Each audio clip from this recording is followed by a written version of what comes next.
Hello everyone, welcome to Planet Psychology. So, after a very long time, I'm back again on this channel. Sorry that I could not upload the videos earlier, but now I'll try my best to be regular on this channel. So, last time we did chapter 4 and only the last few topics were left. वो हम किसी और video में cover करेंगे but today will go with chapter 5 क्योंकि इसकी बहुत ज़्यादा रिक्वेस्ट आ रही थी तो मैंने चैप्टर 5 स्टार्ट किया आज. That is therapeutic approaches. Chapter 5 है आपका ये साइकोलॉजी का थेरेप्यूटिक अप्रोचेस. तो ये जो चैप्टर है ये आपका बोर्ड्स में 7 मार्क्स कैरी करता है और इसको किस तरह से अटेम्प्ट करना है, किस टाइप के क्वेश्चंस आ सकते हैं वो मैं आपको जब सारे चैप्टर्स कंप्लीट हो जाएंगे तब एक्सप्लेन करूँगी. आज हम सीधा चैप्टर को समझते हैं कि इसमें क्या है. तो पहले हमें नेचर और प्रोसेस ऑफ साइकोथेरेपी पढ़ने से पहले ये पता होना चाहिए कि साइकोथेरेपी क्या होता है. देखिए, साइकोथेरेपी एक थेरेपी होती है क्लाइंट और थेरेपिस्ट के बीच में जो रिलेशन होता है उसके बारे में बताती है ये. So will do chapter 5 of psychology that is therapeutic approaches. देखिए, ये जो आपका चैप्टर है ये बोर्ड्स में 7 मार्क्स कैरी करता है और इसके क्वेश्चंस किस तरह से पूछे जा सकते हैं या आप किस तरह से अटैम्प्ट करेंगे वो मैं आपको फिर कभी किसी वीडियो में बताऊंगी. आज सिर्फ हम ये पढ़ेंगे कि इस चैप्टर में बेसिकली दिया क्या हुआ है. तो nature and process of psychotherapy ये आपका पहला टॉपिक है और नेचर और प्रोसेस के बारे में पढ़ने से पहले हमें पता होना चाहिए कि साइकोथेरेपी क्या है.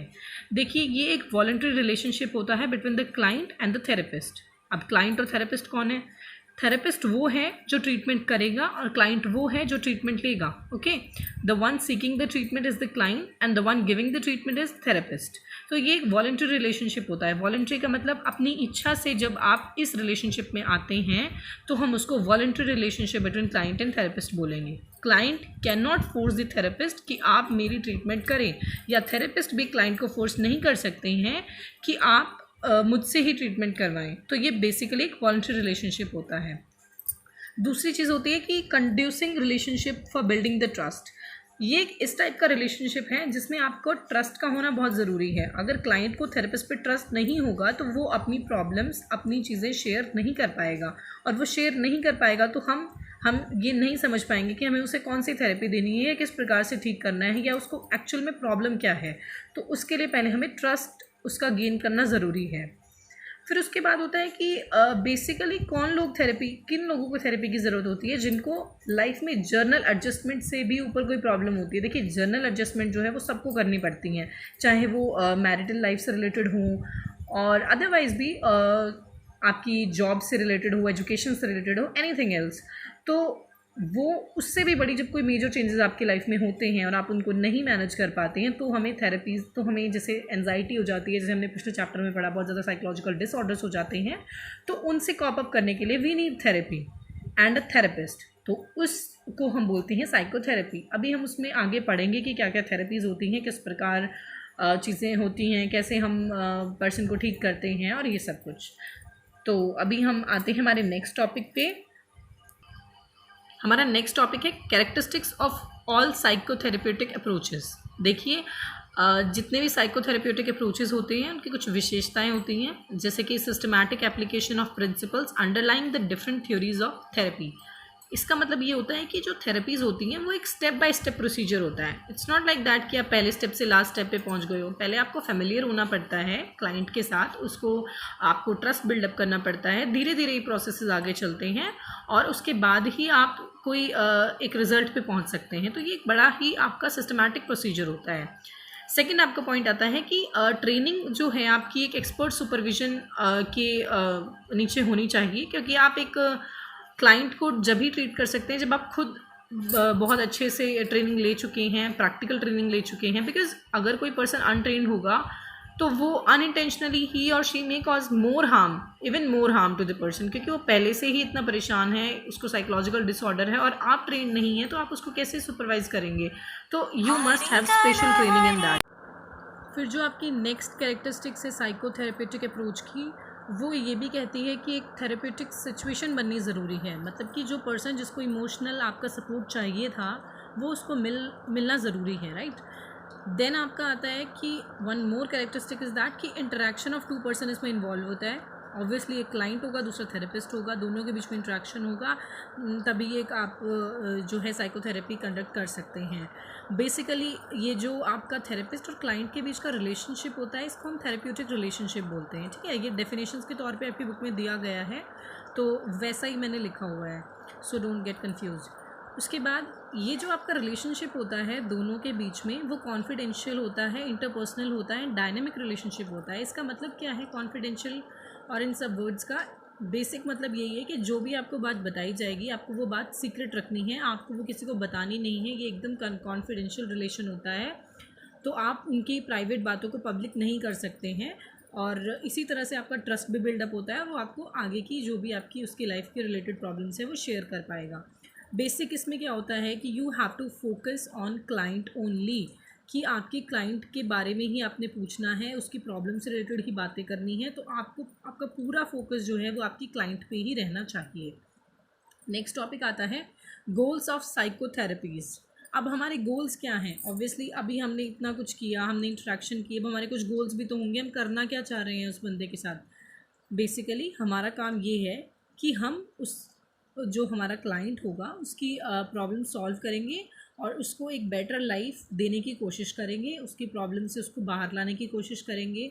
जो भी उसका प्रॉब्लम्स की वजह से, साइकोलॉजिकल डिसऑर्डर्स की वजह से इमोशनल प्रेशर बन रहा है, उसको हम कम करने में हेल्प करेंगे। और जितना भी हम जो उसके अंदर पोटेंशियल है अपनी ग्रोथ करने का, जिसको वो नहीं अनफोल्ड कर पाया है, नहीं देख पाया है कि मेरे अंदर ये काबिलियत है, हम as a psychiatrist, as a psychologist, as a counsellor उसकी हेल्प करेंगे और we will unfold the potential for positive growth. हम उनकी जो बैड हैबिट्स हैं उनको मॉडिफाई करने की कोशिश करेंगे, will change their thinking patterns if they are not correct और up to the mark, and will improve their interpersonal relation and communication. So basic goals यही हैं, इसको रटने की ज़रूरत नहीं है, समझने की चीज़ें हैं कि आपके पास क्लाइंट आया है, आप उसको कैसे डील करेंगे, आप उसकी क्या क्या चीज़ें इंप्रूव करेंगे। ऑब्वियसली ये सब चीज़ें आप उसकी इंप्रूव करेंगे। Then next is therapeutic relationship. ये एक स्पेशल रिलेशनशिप होता है, जैसे कि मैं पहले भी बता चुकी हूँ, क्लाइंट एंड थेरेपिस्ट के बीच में, और ये एक परमानेंट एंड लास्टिंग रिलेशनशिप होता है। और इसके बेसिक दो कंपोनेंट्स होते हैं थेरेप्यूटिक रिलेशन, जहाँ पे भी I have written TR, that means therapeutic relationship. तो इसके दो कंपोनेंट्स होते हैं। पहला ये कहता है कि partnership of two individuals for helping clients problem, limited duration of therapy. देखिए क्या होता है कि हम लोगों को पार्टनरशिप करनी ज़रूरी होती है अपने क्लाइंट की प्रॉब्लम को सॉल्व करने के लिए। हम अभी तक यही बातें पढ़ते आ रहे हैं, तो इसमें इतना डीपली बार बार नहीं बताऊंगी। वही चीज़ है इसमें भी कि हम जब तक उसका ट्रस्ट गेन नहीं करेंगे तो हम उसकी प्रॉब्लम सॉल्व नहीं कर पाएंगे। तो हमें पार्टनरशिप ज़रूरी है दो इंडिविजुअल्स की, अगर थेरेपेटिक रिलेशन बिल्ड करना है। वो दो इंडिविजुअल कौन होंगे? Client and the therapist. Second is limited duration of therapy. अब ये तो है नहीं कि थेरेपी परमानेंट चली जा रही है, ज़िंदगी भर चली जा रही है या बहुत लॉन्ग चल रही है। दिस इज़ नॉट, मतलब ये आप इसको इस तरीके से नहीं कंडक्ट कर सकते हैं थेरेपी को। There must be some time set, और इसका जो है वो अलग अलग जो भी डिसऑर्डर्स होते हैं उसके हिसाब से टाइम सेट है उनका। तो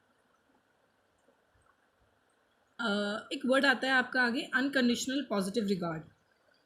अनकंडीशनल पॉजिटिव रिगार्ड का मतलब ये होता है कि क्लाइंट को आप जज नहीं कर सकते हैं किसी भी बेसिस पे। थेरेपिस्ट क्लाइंट को जज नहीं कर सकता है, वो अपनी कुछ भी बातें बताए, वो अपना फ्री होके अपने थॉट शेयर कर रहा है आपके साथ।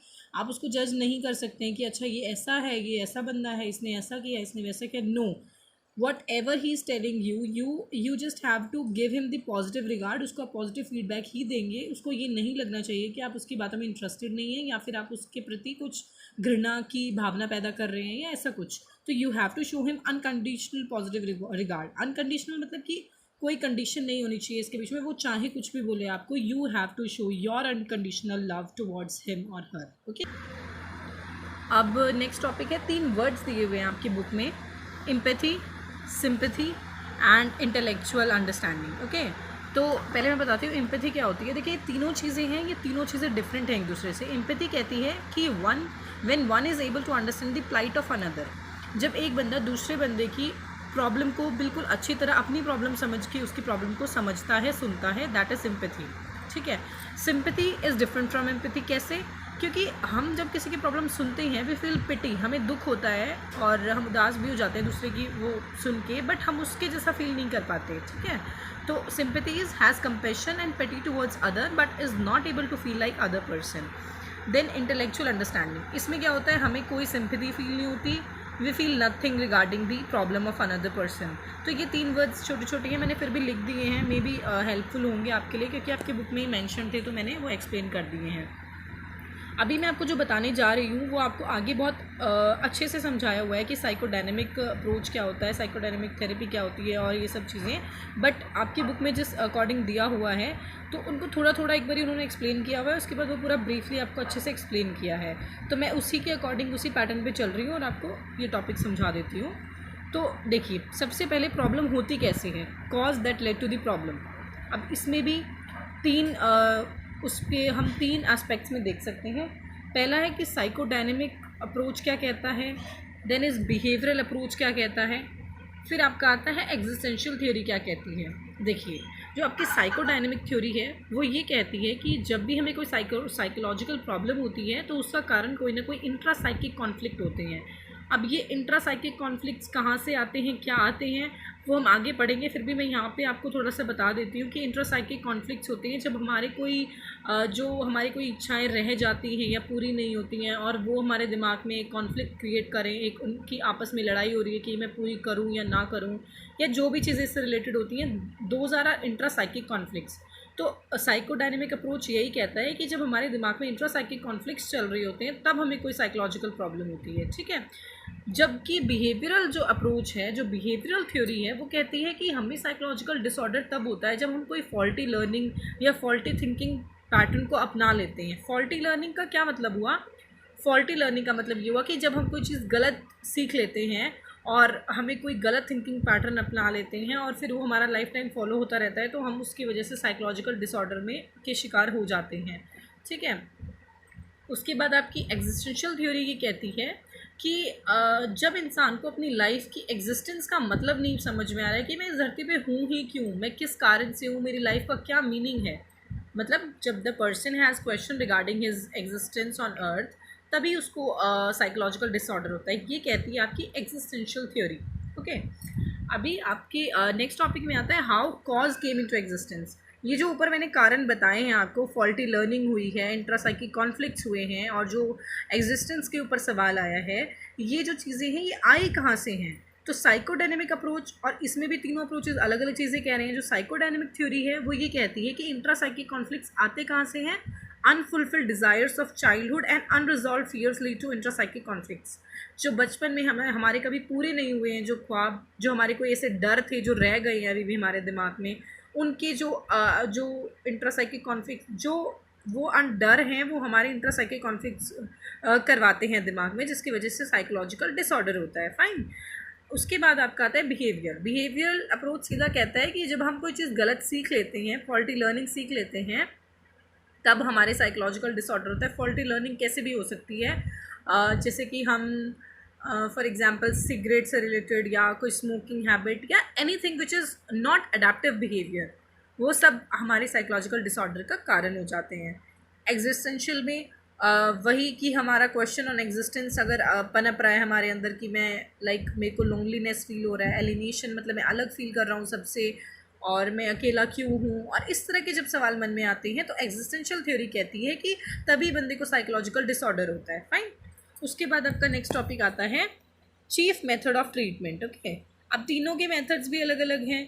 जैसे कि साइकोलॉजिकल जो आपका साइकोडायनेमिक मेथड है वो कहता है कि हम यूज़ करते हैं free association and reporting of dreams, ठीक है। ये मैं आगे एक्सप्लेन करूँगी आपको, आगे और ब्रीफली समझाया हुआ है। यहाँ पे सिर्फ यही ध्यान रखिए आप कि जो साइकोडायनेमिक थ्योरी है वो free association and reporting of dreams use करती है ट्रीटमेंट करने के लिए, जबकि बिहेवियरल जो थेरेपी है वो पहले आइडेंटिफाई करती है कि आपने क्या चीज़ गलत सीखी हुई है, क्या आपकी फॉल्टी लर्निंग है, क्या आपकी कंडीशनिंग पैटर्न्स हैं, और उसके बाद फिर आपको वो इम्प्रूव करते हैं, फाइन। उसके बाद आपका आता है एग्जिस्टेंशियल थ्योरी। एग्जिस्टेंशियल आपको क्या करती है, वो आपको एक प्रोवाइड करती है positive, accepting and non judgmental attitude, okay. कि हमें अपने आप को एक्सेप्ट करना, सेल्फ एनालाइज करना और सेल्फ एक्सेप्टेंस, और ये सब चीज़ें जो हैं हम उनको समझाएंगे, सिखाएंगे। जब बंदा इंसाइट सीखेगा, अपनी चीज़ें अपने आप को पहचानना सीखेगा, तो उसका वो डिसऑर्डर अपने आप ही दूर हो जाएगा। फाइन। उसके बाद आपका आता है नेक्स्ट टॉपिक, नेचर। ये मैं इसलिए जल्दी जल्दी बता रही हूँ बिकॉज आगे आपको थोड़ा सा अच्छे से समझाऊंगी कि एक चीज़ पूरी आगे आपको खोल के दी हुई है बुक में, ठीक है। तो यहाँ पर सिर्फ एक ओवरव्यू दे रही हूँ मैं आपको इस चीज़ का।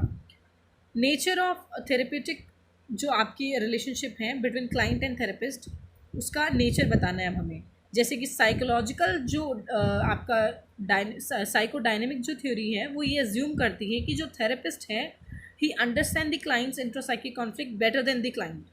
ये थ्योरी ये मानती है कि जो क्लाइंट की जो प्रॉब्लम्स हैं, जो इंट्रासाइकिक कॉन्फ्लिक्ट्स है, वो थेरेपिस्ट क्लाइंट से भी ज़्यादा अच्छी तरह समझ पाता है, ठीक है। इसलिए वही उसको सॉल्व कर सकता है। बिहेवियरल थेरेपी भी यही सोचती है कि therapist is capable of finding out the correct behaviour, कि आपका कौन सा बिहेवियर सही नहीं है, ये भी सिर्फ थेरेपिस्ट ही पहचान सकता है। तो ये जो दोनों थ्योरीज़ हैं, ये समझती हैं कि जो थेरेपिस्ट है is capable of arriving at solution to the clients problem. Fine. जबकि एग्जिस्टेंशियल थ्योरी जो है वो ये कहती है कि जो पर्सन, जो क्लाइंट है, वो खुद ही रिस्पॉन्सिबल है अपनी प्रॉब्लम को सॉल्व करने के लिए, क्योंकि जब तक उसको इनर रियलाइजेशन नहीं होगी, सेल्फ एक्चुअलाइजेशन फील नहीं होगी, तब तक उसकी लोनलीनेस, उसके अंदर से वो चीज़ निकल नहीं पाएगी, वो अकेलापन। तो जब तक वो खुद रेडी नहीं होगा वो चीज़ करने के लिए, तब तक उसमें थेरेपिस्ट कोई हेल्प नहीं कर सकता। तो जहाँ पर साइकोडायनेमिक और बिहेवियरल थ्योरी ये मानती हैं कि साइकोलॉजिस्ट या फिर आपका जो थेरेपिस्ट है वो इनकी प्रॉब्लम सॉल्व करेगा, वहीं पर इसके अपोजिट है एग्जिस्टेंशियल थ्योरी, जो कहती है कि क्लाइंट खुद ही अपनी प्रॉब्लम सॉल्व करता है। यहाँ तक इतना ही। तो देखिए आपका इस सीरीज़ में जो है अभी नेक्स्ट टॉपिक आता है बेनिफिट्स टू द क्लाइंट। अब हम इतना कुछ कर रहे हैं तो क्लाइंट को कुछ बेनिफिट भी तो होना चाहिए। तो साइकोडायनेमिक थ्योरी कहती है कि जो क्लाइंट है उसको एक इमोशनल इंसाइट फील होगी, वो इंटेलेक्चुअली अभी स्ट्रॉन्ग हो गया है, अपनी प्रॉब्लम्स खुद समझ सकता है और उनको सॉल्व भी कर सकता है काफ़ी हद तक। तो ये फ़ायदा होता है साइकोडायनेमिक थ्योरी में, जो हम जो अप्रोचेस लगाते हैं उसमें ये फ़ायदा होता है। जबकि बिहेवियरल थेरेपी कहती है कि अब जो हमारे जो फॉल्टी बिहेवियर्स थे, वो मैल अडेप्टिव जो बिहेवियर्स थे, वो हेल्दी वंस में क्रिएट हो गए हैं। अभी हम हेल्दी बिहेवियर और अडेप्टिव बिहेवियर की ओर बढ़ गए हैं और इम्प्रूव हो गए हैं, ठीक है, अगर हमने ये थेरेपी यूज़ की है तो। जबकि आपकी एग्जिस्टेंशियल थ्योरी कहती है कि जो पर्सन, जिसको एक क्वेश्चन था अपनी लाइफ के एग्जिस्टेंस को लेकर कि मैं इस धरती पे क्यों हूँ एंड ऑल दैट स्टफ, वो चेंज हो गया है अभी, और बंदा जो है वो अपनी पर्सनल ग्रोथ की ओर अभी बढ़ चुका है। तो मेन जो चीफ बेनिफिट्स हैं वो यही होते हैं इन तीनों से। उसके बाद आपका next topic in the last one is duration of treatment. बहुत लंबा हम नहीं खींच सकते किसी भी ट्रीटमेंट को, ये हमने पहले भी पढ़ा है। जो साइको डायनेमिक जो थ्योरी है, जो अप्रोच है, वो कहता है कि जो ये वाला प्रोसेस होता है उसमें मोस्टली 10 to 15 सेशंस होते हैं और उसमें फिर ये लगभग हो ही जाता है कंप्लीट। तो 10 से 15 सेशन तो आपको कम से कम इसके देने पड़ते हैं, ओके। बिहेवियरल जो है और एग्जिस्टेंशियल है, ये थोड़ा सा शॉर्टर होते हैं और ये कुछ मंथ्स के लिए ही होते हैं, तो वो थोड़ा जल्दी कंप्लीट हो जाते हैं, राइट। तो इतना हमने जो पढ़ा है ये सिर्फ अभी हमने बेसिक चीज़ें पढ़ी हैं। आप ये मत सोचना कि मैंने बहुत ज़्यादा एक्सप्लेन नहीं किया है, वो इसलिए नहीं किया है क्योंकि ओवरव्यू था ये एक। अभी हम जो थेरेपीज़ हैं उनको ब्रीफली आगे करेंगे अच्छे से, पूरा विद एग्जाम्पल्स। अगर यहाँ तक आपको फिर भी कोई डाउट है तो आप मुझसे पूछ सकते हैं, वैसे मैं आपको आगे और एक्सप्लेन कर दूँगी इन टॉपिक्स को अगेन। बट अभी तक यहाँ हम लोग इतना ही पढ़ेंगे। तो आप अपनी बुक में से प्लीज़ ज़रूर पढ़िएगा, क्योंकि खुद से जब तक आप नहीं पढ़ेंगे तो आपको टॉपिक क्लियर नहीं होगा। अभी जैसे कि जैसे आपकी बेसिक क्लियर हो गई है, अगर आप बुक उठाएंगे और पढ़ेंगे तो आपको वो चीज़ें समझ आती जाएंगी। अगर कहीं पर भी आप डाउट या डिफ़िकल्टी फेस करें तो प्लीज़ बेझिझक आप कमेंट सेक्शन में अपना कमेंट ज़रूर छोड़िएगा। तो thank you so much viewers. ये आज के लिए केवल मैंने इतना ही टॉपिक आप लोगों के लिए तैयार किया है, क्योंकि due to some lockdown reasons, और कह सकते हैं कि मैं इतना ही समय दे पाऊँगी आपको। और वीडियोस हम जल्द अपलोड करेंगे। अभी मैं कोशिश करूँगी रेगुलर रहने की, और यदि आपको कोई समस्या है, कोई डाउट है, आप कमेंट सेक्शन में बिल्कुल पूछ सकते हैं। और प्लीज़ नेगेटिव कमेंटर्स यहाँ कमेंट ना करें, क्योंकि इससे आप किसी को डीमोटिवेट कर रहे हैं जो लोगों की हेल्प करना चाहते हैं। बट अगर आपको कोई चीज़ जेन्युइनली गलत लगती है या आप इम्प्रूव करवाना चाहते हैं तो अपना कमेंट ज़रूर मुझे बताएं। और घर में रहें, सुरक्षित रहें, लॉकडाउन के नियमों का पालन करें, और वंदे मातरम।